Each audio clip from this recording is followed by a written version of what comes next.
জাতীয় পার্টি এখন তো ইতিহাসের অংশ হয়ে গেছে না, এখন তো আর গুগলে নাই। কেন নাই? তারা তাদের দায়িত্ব পালনে ব্যর্থ হয়েছিলেন, এই জন্য আজকে নাই। এখন তারা শুধু বুটের জগৎ থেকে যান নাই, জনগণের মন থেকে উঠে গেছেন। দলের সিদ্ধান্ত দল নিবে, দলের সিদ্ধান্ত তো আমি একা বলতে পারবো না। উনি আসতেছেন, একটা ইলেকশন গিয়েছে, ইলেকশনের একটা ফলাফল সামনে এসেছে, ওনাকে আসতে চেয়েছেন, আমি ওয়েলকাম করেছি। এটা রাজনৈতিক শিষ্টাচার বা সৌজন্যের ব্যাপার। দেশটা তো সংসদ থেকেই পরিচালিত হবে ইনশাআল্লাহ। তো সংসদে একটা দল সরকারি দল হিসাবে বসবে, একটা দল বিরোধী দল হিসাবে থাকবে। সমাজে এক চাকায় কোনো গাড়ি চলে না, মিনিমাম 2 চাকা লাগে। তো সরকারি দল যদি ইতিবাচকভাবে তারা কার্যক্রম করেন, আমাদের সহযোগিতা তারা পাবেন ইনশাআল্লাহ। কিন্তু জনস্বার্থ যদি বিঘ্নিত হয়, তাহলে তো আমরা জনগণের পক্ষেই আমরা অবস্থান নেব, এবং আমাদের অবস্থান হবে একদম ক্লিয়ার কাট। আর আপনারা দেখেছেন অলরেডি নির্বাচনের সময় আমরা যে কথাগুলো বলেছি, এগুলো আমাদের মুখের কথা ছিল না, এগুলো আমাদের বুকের কথা ছিল। 3 শর্ত আমরা চাইব যে এটা সবাই মানে।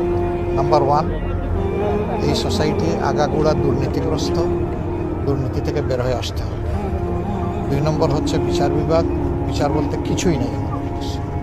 দেখেন না, এতগুলো ঋণ পেলাম, কেমনি চান্স পাই? এদের হাতে দেশ কীভাবে নিরাপদ হবে না? কারণ এরা তো সবসময় নিজের স্বার্থ দেখে। এই জায়গাটায় এমন মানুষ যাওয়া দরকার যারা নিজের স্বার্থ দেখবে না, 18 কোটি মানুষের স্বার্থ। সেই 18 কোটি মানুষের স্বার্থ দেখলে কেউ ঋণখেলাপি হয় না, ঋণখেলাপি হইলে কেউ আবার নেতা হইতে চায় না, লজ্জিত হচ্ছে যে জনগণের টাকা আমার পকেটে ঢুকে আছে, আমি দিতে পারছি। তো আমরা স্বাধীন বিচার বিভাগ চাই, এবং কারো উপর সামান্য কোনো অবিচার হলেই আমরা কিন্তু প্রতিবাদ করব। এমনকি সরকারি দলের কারো উপরও যদি আমরা দেখি অবিচার হচ্ছে, তাও প্রতিবাদ করব।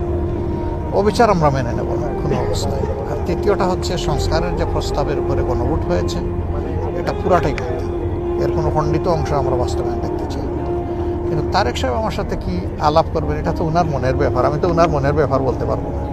উনি আসলে আলাপ করলে আমরা দেশ এবং জাতির স্বার্থকে সর্বোচ্চ গুরুত্ব দিয়ে ইনশাআল্লাহ। সংসদ চলতে হলে তো সরকারি দল বিরোধী দল লাগবেই, অবশ্যই লাগবে। সরকারি দল বিরোধী দল হাতে হাত ধরে চলবে যদি সঠিক পথে দেশ চলে, কিন্তু বেঠিক পথে চললে তো ওই চাকা ওখানে চালাবো না। আপনারা যদি বিরোধী দলে থাকেন, তাহলে জাতীয় পার্টির মতো আমরা দুর্বল বিরোধী দল দেখবো নাকি? জাতীয় পার্টি এখন তো ইতিহাসের অংশ হয়ে গেছে না, এখন তো আর গুগলে নাই। কেন নাই? তারা তাদের দায়িত্ব পালনে ব্যর্থ হয়েছিলেন, এই জন্য আজকে নাই।